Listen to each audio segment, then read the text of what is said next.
Assalamualaikum warahmatullahi wabarakatuh. Selamat malam semuanya. Waalaikumsalam Waalaikumsalam. warahmatullahi warahmatullahi wabarakatuh. Malam. Hari ini di pertemuan kelima kita belajar tentang dinamika kelompok. Fokusnya yaitu pada pola interaksi, tahapan kelompok, dan tantangannya. Sebelum mulai ke materi, kita adakan pretest terlebih dahulu ya. Mohon dicatat pertanyaannya. Baik, Kak. Pertanyaan nomor satu, sebutkan tiga konsep dasar dinamika dalam kelompok yang dipelajari dalam perilaku organisasi. Yang kedua, jelaskan perbedaan antara peran kelompok dan norma kelompok dalam dinamika kelompok. Yang terakhir, dalam suatu tim proyek, anggota sering terlambat menghadiri rapat sehingga pekerjaan terhambat. Berdasarkan konsep dinamika kelompok, terangkan bagaimana norma kelompok dapat diterapkan untuk mengatasi masalah tersebut. Oke, saya kasih waktu 5 menit untuk menjawab soal pretest tersebut. Selamat mengerjakan. Oke, teman-teman, sudah 5 menit. Siapa yang akan menjawab pertanyaan nomor satu? Saya. Silakan.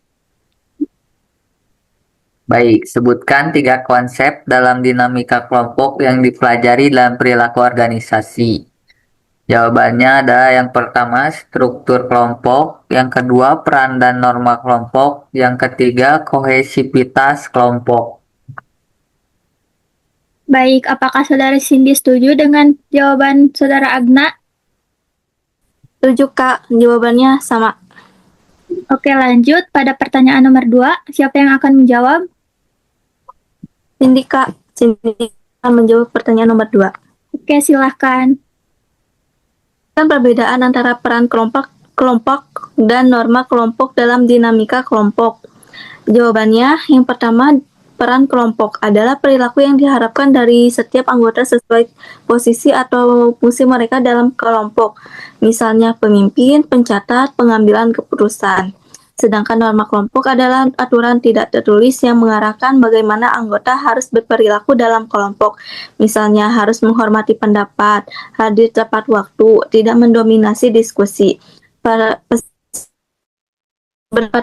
individu, sedangkan norma bersifat kolektif sebagai pedoman seluruh anggota. Baik, cukup. Oke, apakah Saudara Agnes setuju dengan jawaban Mbak Cindy? Setuju. Oke, lanjut pada pertanyaan terakhir. Siapa yang akan menjawab? Saya Agna. Baik.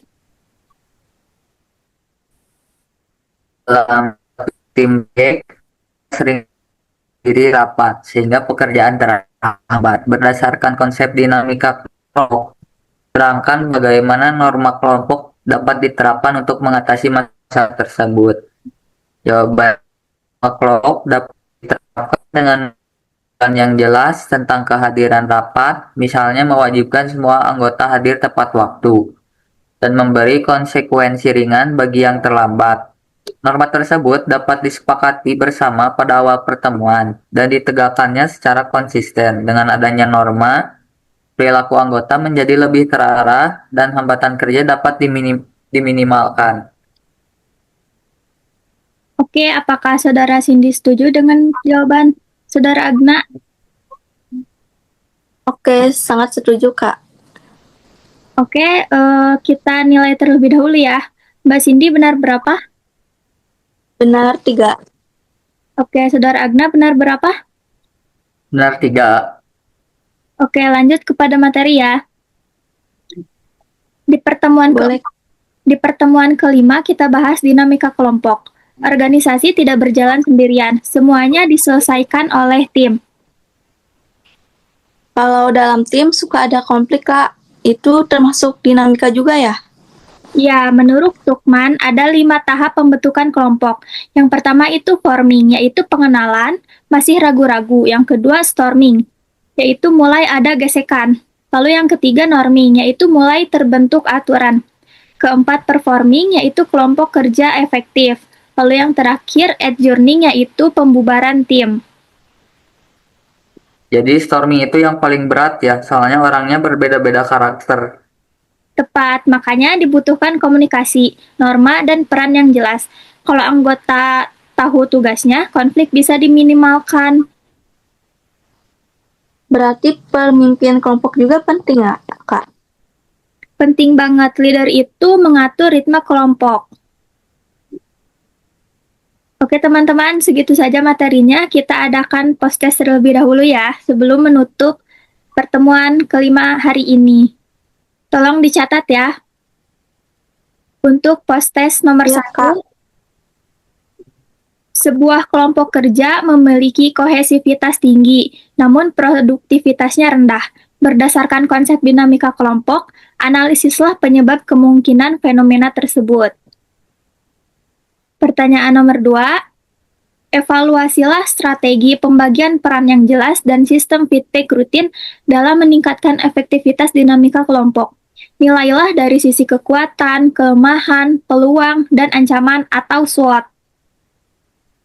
Yang terakhir, berdasarkan hasil evaluasi pada level 5, ciptakan model pendekatan baru untuk meningkatkan dinamika kelompok yang lebih efektif dari strategi sebelumnya. Baik, saya kasih waktu 5 menit untuk menjawab pertanyaan post-test tersebut. Oke teman-teman, sudah 5 menit. Siapa yang akan menjawab pertanyaan nomor 1? Saya, Kak. Cindy akan menjawab pertanyaan nomor 1. Baik, silahkan. Soalnya, sebuah kelompok kerja memiliki kohesivitas tinggi, namun produktivitasnya rendah. Berdasarkan konsep dinamika kelompok, analisislah penyebab kemungkinan fenomena tersebut. Jawabannya, contoh analis nih.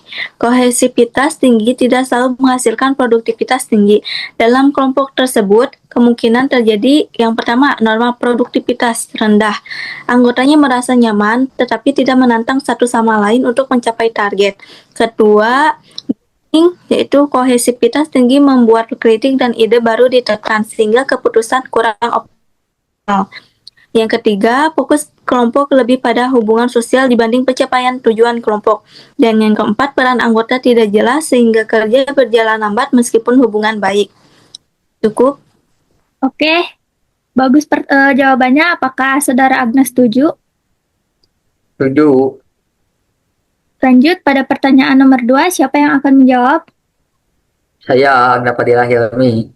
Baik, silahkan. Evaluasilah strategi pembagian peran yang jelas dan sistem feedback rutin. Dalam meningkatkan efektivitas dinamika kelompok, nilailah dari sisi kekuatan, kelemahan, peluang, dan ancaman, yaitu SWOT. Jawabannya adalah yang pertama, kekuatan atau strength. Perannya jelas untuk mengurangi konflik dan duplikasi pekerjaan. Feedback rutin mendorong komunikasi terbuka. Yang kedua, kelemahan atau weakness. Jika peran terlalu kaku, kreativitas anggota bisa terhambat. Feedbacknya yang kurang sensitif dapat memicu defensif. Yang ketiga, opportunities, yaitu peluang, potensi meningkatkan kualitas kolaborasi, bisa membangun budaya kerja yang lebih transparan. Yang terakhir yaitu ancaman atau threat. Sistem bisa gagal jika pemimpin tidak konsisten memberi feedback. Anggota yang tidak siap menerima evaluasi dapat menciptakan konflik baru. Oke, apakah Saudara Cindy setuju dengan jawaban Saudara Agna? Sangat setuju, Kak. Oke, baik. Lanjut pertanyaan terakhir, siapa yang akan menjawab?